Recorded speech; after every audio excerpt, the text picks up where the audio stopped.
So with that drinking game came a lawsuit. Really? There was a gentleman online who was selling his own power hour. He was able to get it in dispensers, so he was selling in brick and mortar, and he then applied for a trademark for the term power hour, which he shouldn't have gotten the trademark, but the trademark office, I guess, is not full of partiers because they didn't know about it and they issued the trademark without a problem. And so then he sends me a cease and desist, and I can no longer sell my albums or play my live shows anymore. I had to take down my YouTube videos about it. And I did not sit back and let that happen. I had to free power hour for the whole world. It starts with just taking that leap. Man, you have to work hard. You have to be incredibly smart. Choose something that even if it fails, you are going to be proud of it. Doesn't matter how badly you've gone beaten in battle. Be kind, be kind, be kind. Become a better person, a better leader, a better business. Go with your gut. I'm Samuel Donner, and this is Finding Founders. We'll get back into the podcast right after this break. Billion Dollar Moves, hosted by Sarah Chen Spellings, is brought to you by the HubSpot Podcast Network, the audio destination for business professionals.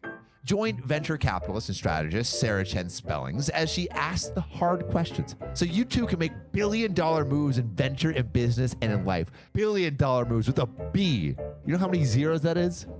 Too many to count. But you know what else is too many to count? The number of just banger episodes in this podcast. There's one titled, I Am More Than My Startup, with this emotional AI pioneer. Basically, Sarah delves into a discussion on the ethics of AI because these things maybe are going to take over the world. We want to make sure that they're like nice AI rather than Matrix AI. We want them to be like AI that just like, you know, puts you to sleep and pays for your taxes, not AI that's like, I'm going to use you as a battery and power my Matrix world. So if any of this sounds interesting to you, you should check out Billion Dollar Moves wherever you get your podcasts. And now, back to the podcast. Can you state your full name in 3 or 4 sentences about who you are and what you do?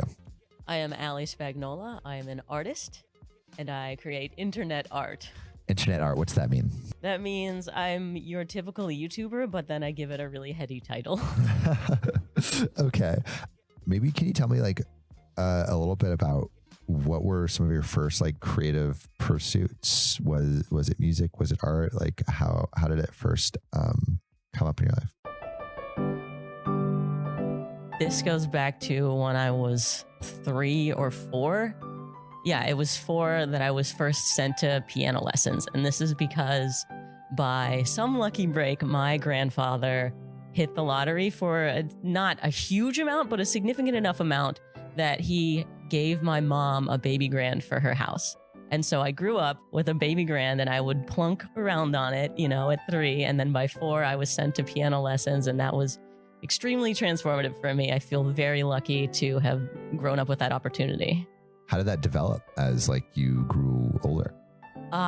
That's about the time where lots of people were taking piano lessons, you know, kids being forced into it. With me, it never felt forced. There were certainly times where I'd go to my lesson and I hadn't practiced, but I've always felt motivated myself mostly to practice. And so it was effortless. I feel lucky that it wasn't something that I had to work at, or I was working at it, but I enjoyed it. So it was very clear that I was going to stick with it. And then around the time when you would join high school band, that's when I went into, you know, expanding my instrumentation, and I picked up the guitar and taught myself, and I was in the marching band for playing percussion. So you really expanded this love of music. Could you also lead me up into getting involved in musical theater too?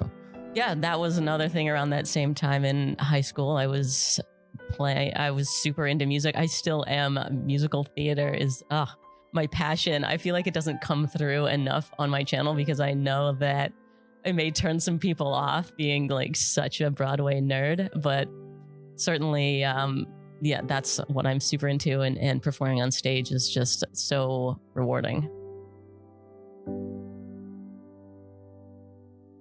So I'm super into this type of music and performing on stage, and I lived in Pittsburgh, and there was this opportunity to go to college a year early to try it out at Carnegie Mellon University, and they're really well known for their musical theater program, which is very exclusive.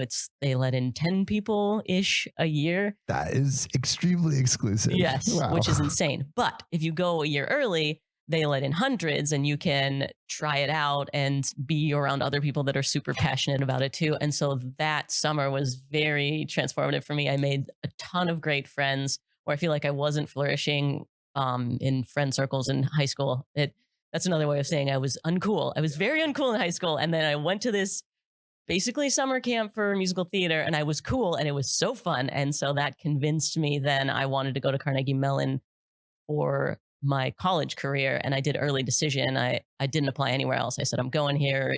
If you accept me. And luckily they did. Wow. What did it feel like to be accepted? Ooh, okay. So I realized that I didn't want to do musical theater, but I definitely wanted to go to Carnegie Mellon. So I applied for art. So I had to put together a whole art portfolio, visual pieces versus the music. And yeah, that was a huge pivot for me to decide. It's crazy that the location was what drove what I wanted to do versus what I was specifically doing. How did you put together a portfolio like that? I was already interested in that kind of thing. And so it was really just sort of gathering all the nutty art stuff that I was already doing. What was some of that nutty art stuff? So my dad owns a beer distributor, and in the back, he had an empty warehouse that was, just sitting there. And I was like, I would love to transform this. And I made it my cool space, and I called it the lounge. And I made paintings that fit on the walls, so it looked like stuff was coming out of the walls. And I interior decorated it in a way that was really compelling and fun. And all my friends would come there and hang out. Wow. In high school. It seems like a lot of foreshadowing. Yeah, right? Absurd that's how I spent my time in high school. It seems a little odd. I guess that's why I wasn't the coolest kid, because who was doing that? So I'm pulling together my portfolio and realized, this counts, right? I'll show them this. And I made a website about the location too. So I was doing web design, and there's sort of like an interactive element to it, which is, yeah, I think unexpected for them. And so I'm glad that I could convince them that was worthy of being able to go to their school. But it was also cool to reframe that, what I was doing was art. I can count myself as an artist. What was some of the stuff that you were putting on YouTube, and how did you discover YouTube? This was interesting because I was still doing music at the time. I didn't want to neglect that. And I was going to a school that was also prestigious for music. So I tried to fit music classes in. I actually had a minor in music theory, but I didn't end up finishing it. So it's not on my degree, but I was certainly taking classes in that direction and writing my own music and performing live. And so I was playing my own original stuff in coffee shops and trying to figure out the marketing aspect of that and getting people to come and building an indie musician career. I do say that my viral moment on YouTube didn't come till way later, so I was really working on that platform without getting reward, but I still was getting exposure other places. My first viral moment in general was Reddit fueled, honestly, which I had written a drinking game. And so that seemed to go over well with that crowd, and they were really interested in that. And so that helped me grow on Twitter, and that, kept me motivated to keep reaching more people. And I wrote 61-minute songs about drinking. It's all stories from me and my college friends. And then the first time I launched that show, there was a line around the block. It was crazy popular. Yeah, it was so easy to word spread on campus like wildfire, and it was just the thing to do, my power hour, and I would do it every year at homecoming even. We'll get back into the podcast right after this break.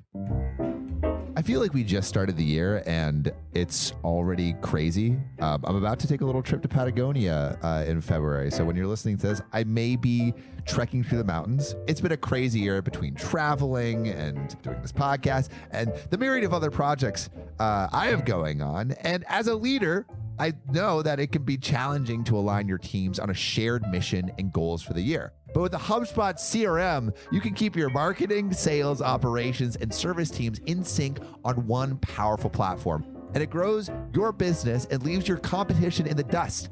So what can it do? What can it do? Well, it captures leads, boosts sales, and engages customers, all from one powerful platform. Emphasis on the power, which means you can spend less time managing your software and more time connecting with your customers.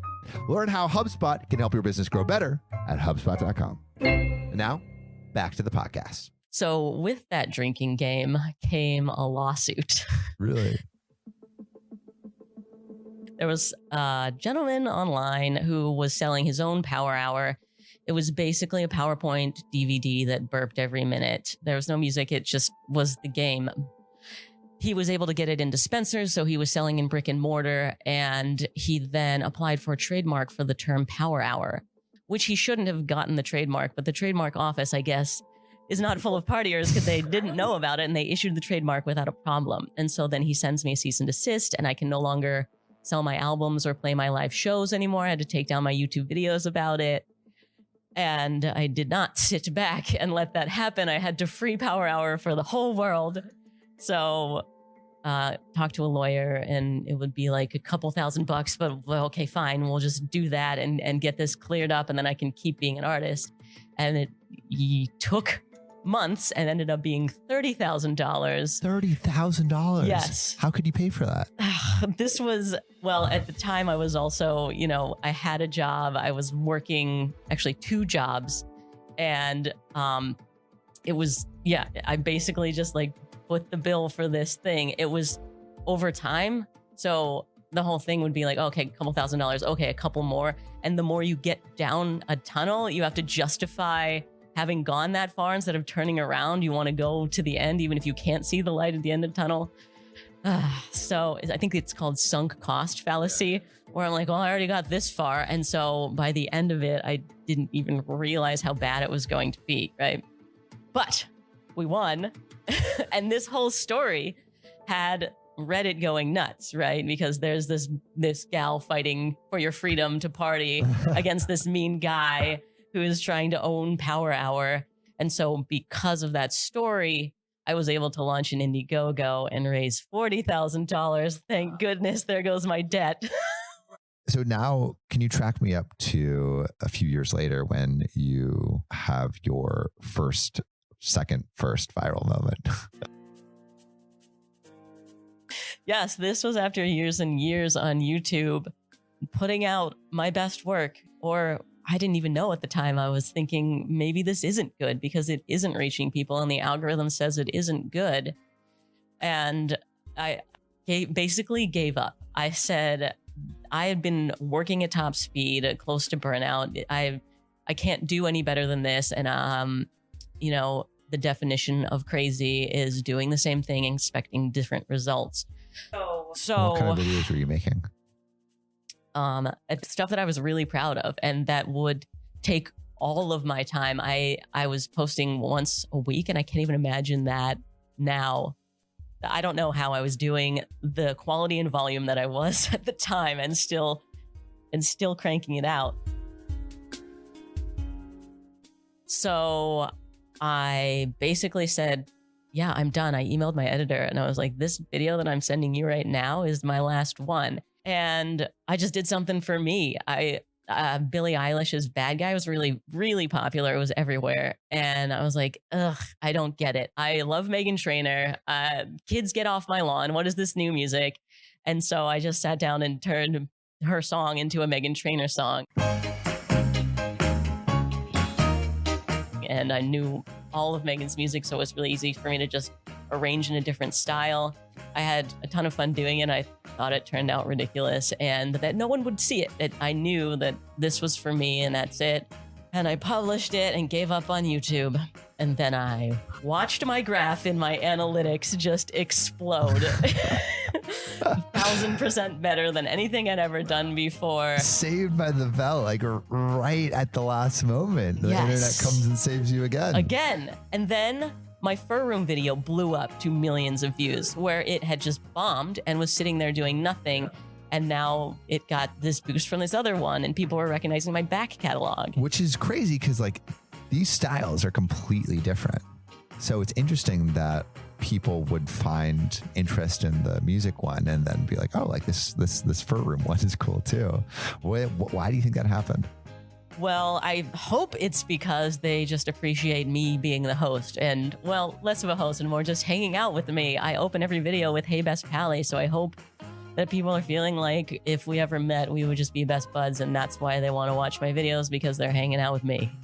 And so what did that do to change your trajectory? Because before you were about to leave YouTube forever, but now might be harder to walk away when you finally have this viral moment. So, and you're here with me today at Playlist Live. So how did that change how you approach YouTube? Yeah, I didn't know where I was walking either. So I guess I just walked right back and kept at it. I mean, I would have probably started focusing on other platforms. Funny now because I do just focus on everything. I don't know how that's possible, but my creative process still starts with YouTube. I think, what's my thumbnail and title? What's gonna resonate with people there? And yeah, I'm back all in it and posting every 2 weeks now. So hopefully that's a little more healthy. It turned out no. Now I just do more elaborate things that fill up the 2 weeks. Maybe we could also focus a little bit on how you developed the TikTok. Sure. Yeah. TikTok was interesting. That's another one where I was just sticking with it until something went well, right? I was putting up stuff that I was proud of and that I thought people might appreciate. And then I got a viral hit with a loop that would loop seamlessly. I guess that really hooked people. And since then, it's been just stay consistent and you'll reach some people. And I still get comments about that initial viral video. Like that's how people still know me, which is so crazy. And what was that viral video? I played the song from Lamb Chops. It's the song that doesn't end. And so I'm just singing it forever because it loops seamlessly. And so you can't tell when it starts or ends. And what did that do to your TikTok account? It grew me a ton. I think it was around 30,000. Maybe it was 300,000. Honestly, no, it had to be 30,000 in one go, right? Wow. Yeah, just from one video. And so that helped bump up everything I'd done in the past and helped continue the viewership from there. Wow. So you are on all these platforms. Where are you today with your content? I'm still sitting down and going, what cool YouTube video could I make? And then making it tell the story on different platforms. So repurposing it, shooting in vertical as I'm shooting the YouTube video, really thinking about how the story can live in all the different places. But it still starts with YouTube. What kind of stories are you looking to tell? What cool thing do I want to make next that makes you go, what? I want to make something that's unconventional and just makes you think, a little weird twist. To myself, I would say, just don't look at any analytics. Just keep making cool stuff. That's really hard to do. It's really hard not to tie your personal worth to the views, but the best you can, try and do that. And to anyone who's just starting out, I would take a lesson from my Power Hour days. I was unremarkable as a musician. There was nothing that said that I should deserve the attention of all the other people making stuff and putting it out there. Why me over some other girl strumming a guitar in a coffee shop? And I found the reason why me, right? The thing, whether you want to call it a gimmick or your special differentiator, find why you deserve the attention and it will come. Thank you so much for listening. If you haven't already, make sure to subscribe, rate the podcast 5 stars, and share with a friend. If you have any questions or comments, DM us at Finding Founders Podcast on Instagram, LinkedIn, or Facebook. Finding Founders is produced and hosted by me, Samuel Donner. Our Chief of Staff and Operations is Jessica Lynn. Our audio editing team lead is Adrian Tapia. Support from Irene Van Berkel, Matt Fernandez, Nay Buchanan, Sophia Donner, David Saide, Ashley Jimenez, Nicholas Guzman, Aaron Devereaux, Sanessa Gisley, and Lois Choi. Our outreach and research lead is Kenny Ong, with support from Sarah Hobson, Charisse Tan, Harushi Kanauchi, Kristen Hagelin, Aya Cortez, and Valencia Lu. Our writing team lead is Elizabeth Bowen with support from Aiden Ashworth, Nikki McCollum, Sylvie Wong, and Eric Mena. Our design team lead is Shruti Ramanand with support from Tiffany Dang, Yao Liu, and Dina Gabriel. To see more of what we're up to, subscribe to our newsletter at findingfounders.co. Thanks again for listening, and see you next week.